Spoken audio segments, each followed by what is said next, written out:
आशा करছি যে যেখান থেকে ভিডিওটি দেখছেন সকলে খুব ভালো আছেন আর অবশ্যই পজিটিভ আছেন। প্রিভিয়াস ভিডিওতে আমি দেখিয়েছিলাম কিভাবে আমি ডরমেন্সি ব্রেক করছি। ডরমেন্সি ব্রেকের পার্ট 1 এবং পার্ট 2 করে ভিডিও দেয়া আছে। তো 3বার ডরমেন্সি ব্রেক আমার হয়ে গেছে, মানে 3বার খোল জল অ্যাপ্লাই হয়ে গেছে। তার সাথে 1261 এবং এপসাম সল্ট মিশিয়ে গাছের গোড়ায় দিয়েছি। যথারীতি ডরমেন্সি ব্রেকের পর গাছের নোটগুলি বেশ অ্যাক্টিভ হচ্ছে, কোনো কোনো গাছের নোট খুলেও যাচ্ছে, আবার কুড়িও চলে এসছে, এমনও হচ্ছে। তো এরকম অবস্থায় হঠাৎ করে শোনা যাচ্ছে একটি নিম্নচাপের কথা। 28 থেকে 30 তারিখ আমাদের পশ্চিমবাংলায় একটা হয়তো হালকা করে বৃষ্টিপাতের সম্ভাবনা আছে, যদিও ঝড়ের বা সেরকম কোনো বৃষ্টিপাতের আশঙ্কা নেই, ক্ষয়ক্ষতির কোনো সম্ভাবনা নেই, কিন্তু তবুও একটা হালকা বৃষ্টির সম্ভাবনা আছে। বৃষ্টি হলে যেহেতু খোল জল অ্যাপ্লাই করা যায় না, ফাঙ্গাস অ্যাটাকের সমস্যা থাকে, বৃষ্টির মধ্যে একদমই খোল জল দেওয়া উচিত না, তাহলে গোলাপ গাছে ফাঙ্গাস অ্যাটাক হবেই হবে।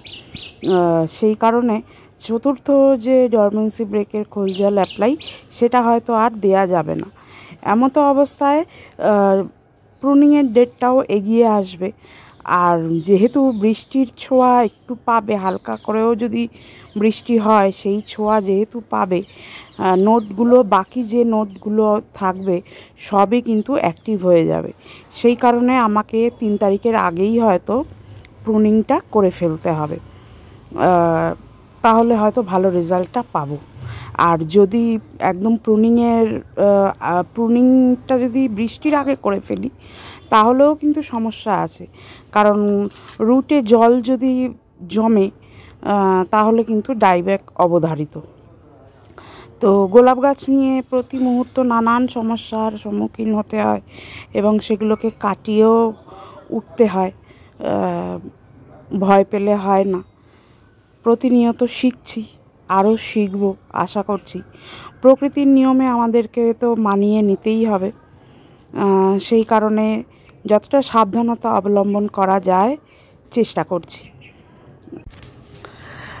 বৃষ্টি হোক বা না হোক, আমাদের যেহেতু গাছগুলিতে হালকা করে ডাইব্যাক আবার নতুন করে হচ্ছে, সেই কারণে একটুখানি ফাঙ্গিসাইড স্প্রে করে দিলাম। রেডোমিল গোল্ড যে ফাঙ্গিসাইডটা আছে সেই ফাঙ্গিসাইডটাই হালকা করে স্প্রে করে দিলাম, কারণ বৃষ্টি হলে আবার কি হবে জানি না। তারপরে প্রুনিং, হালকা বিস্তর তো একটু তো ডাইব্যাক আসবেই, এটা তো বুঝতেই পারছি।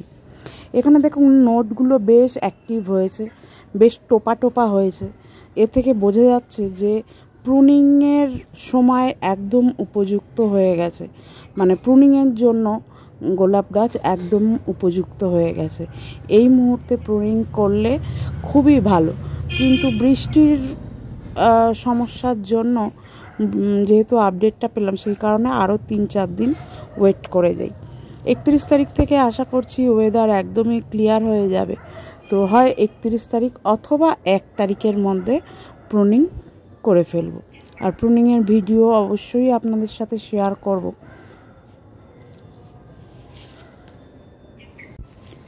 আমি খুব সামান্য ছোট্ট বাগানি, আমার বাগানের পরিচর্যা, গোলাপ গাছের পরিচর্যা যেভাবে করি সেগুলোই আপনাদের সাথে তুলে ধরার চেষ্টা করি।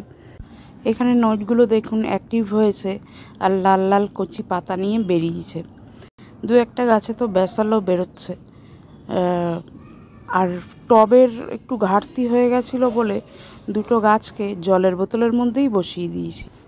5 লিটারের যে জলের জার থাকে সেই জলের জারটা মাঝখান থেকে কেটে তার মধ্যে রিপোর্ট করে দিয়েছি, কারণ আমি যেখান থেকে টব আনি, টবের দোকানটা আজ 10-12 দিন বন্ধ থাকবে। তো 10-12 দিন তো গাছের গ্রোথ আটকে গেছে, কারণ বাড়তে পারছে না ছোট জায়গায়। তো 10-12 দিন তো আমার গাছ অনেকটা পিছিয়ে যাবে, সেই কারণে তড়িঘড়ি করে জলের বোতল কেটে তার মধ্যেই বসিয়ে দিলাম, কারণ আমি জানি যে শীতকাল তো প্লাস্টিকের ইয়েতে অসুবিধা হবে না, প্লাস্টিকের জারে, সেই কারণেই বসিয়ে দিয়েছি। আর আপনাদের একটা জিনিস দেখাই, এই দেখুন 5 লিটারের যে জলের জারগুলো হয় সেই জারকে মাঝখান থেকে কেটে তার মধ্যে শিফট করে দিয়েছি। সামনেই শীতকাল, অসুবিধা হওয়ার কথা নয়। ফেব্রুয়ারি মাসে এগুলোকে বড় জায়গায় মানে মাটির টবে শিফট করে দেবো।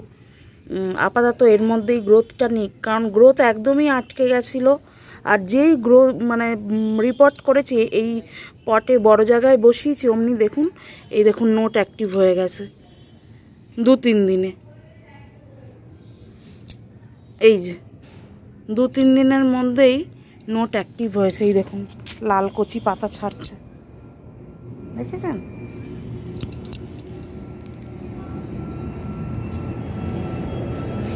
এরকম লাল কচি পাতা ছাড়ছে। এটি একটি অ্যাভেলেঞ্চ গ্রুপের গাছ, সুইট অ্যাভেলেঞ্চ। দেখুন কতগুলো কুড়ি আছে, 1টা 2টো 3টে 4টে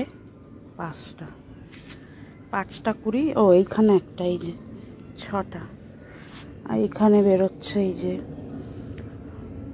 গাছগুলো প্রত্যেকটি মুভ করছে।